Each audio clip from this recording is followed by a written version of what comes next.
Hi everybody, it's Dave from Wing Chun Mind Force. Nice to see you again.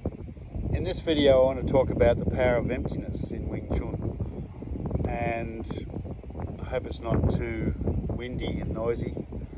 I'm in a beautiful park. I'm here with my bus, but emptiness has been on my mind for a long time, and it's a concept people who've taught me have got me working on.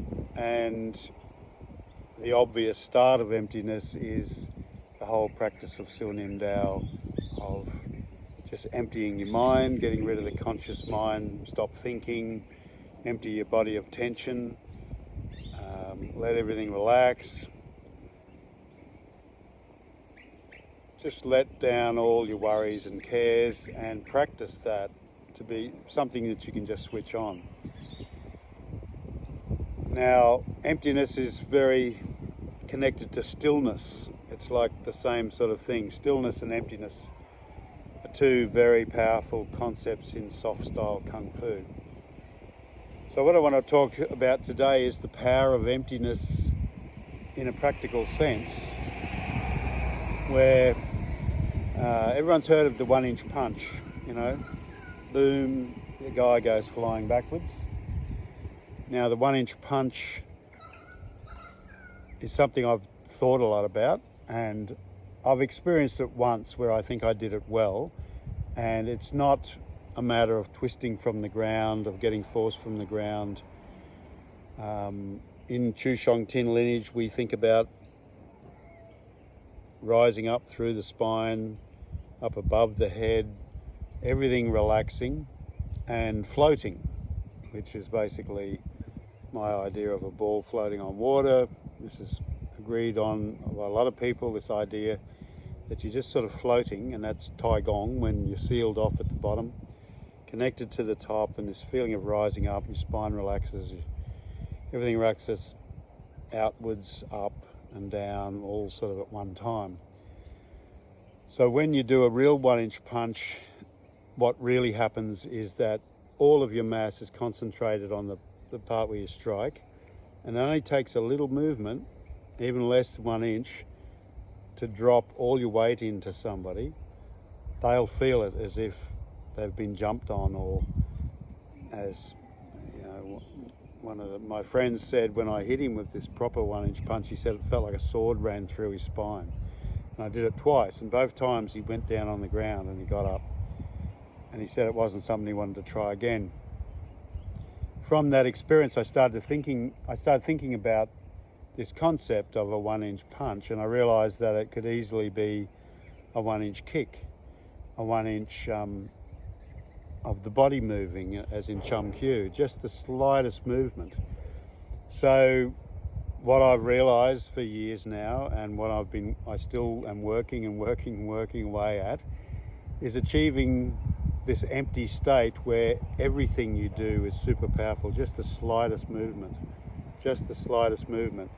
And when you look at our forms, there's lots of movement in it. There's big movements, especially in Bill G.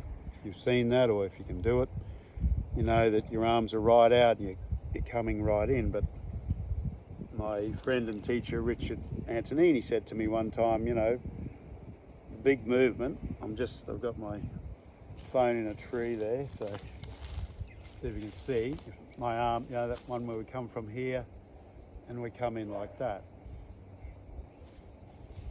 Can you see that? So this turns like that, but he said, that is Bong Sao, that is Tan Sao, just that turn. It doesn't have to be the big movement that we're all used to, that we use in Chi Sao, that we use in the Silnim Dao form and right through the other forms. It can be just that rolling of the forearm. And that really made something click in my mind. I thought, that's what we're aiming for. These big movements are to train us, but we don't want to be limited by that idea that you need all this run-up, which is what most other martial arts do. They need room to kick. They need a good amount of room to throw a powerful punch in, whereas in Wing Chun we don't think like that. We like to attack and keep on attacking and getting close to that person. But this is key, is finding this power of emptiness, so that just the slightest movement creates an incredible, powerful bam.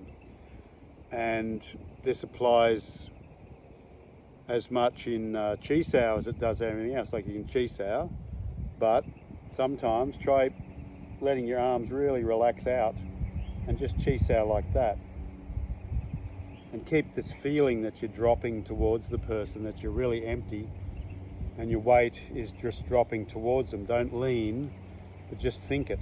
Just think that relaxation towards them, whilst at the same time emptying. That's the yin and yang of the art. You're going out whilst going in at the same time. But just try that with your arms, and you'll know it when you feel it. You'll realise that you don't have to have this big ball. You can be right out there, or you can be right in here. I sometimes will roll right up close, and I still don't feel in danger from the other person, because if I'm empty and sticking to them, which is what chi sao means, sticking arms or sticking, fingertips to elbow. If I'm really sticking, I can be here, I can be out there, I can be over here. It doesn't matter. They're not going to get me because I'm stuck to them, and whatever they do, my arms have a mind of their own. They're stuck, and I'll just redirect them. I stick to their wrists generally. I always make sure I'm on people's wrists, which is a thing that was really drilled into me from early on. Anyway, I just want you to think about that emptiness and this fact that work on less and less movement to affect the same effect. Just think of a blob. Think of whatever you weigh. I weigh 100 kilos. You might be 50, but whatever you got, if it's just soft and blob-like, the whole thing, including your arms and legs, are part of the blob. Everything you do has got 50 or 100 kilos or whatever you are. And that's the power of softness, the power of emptiness. And I do think there's a much higher level of power hidden in this, where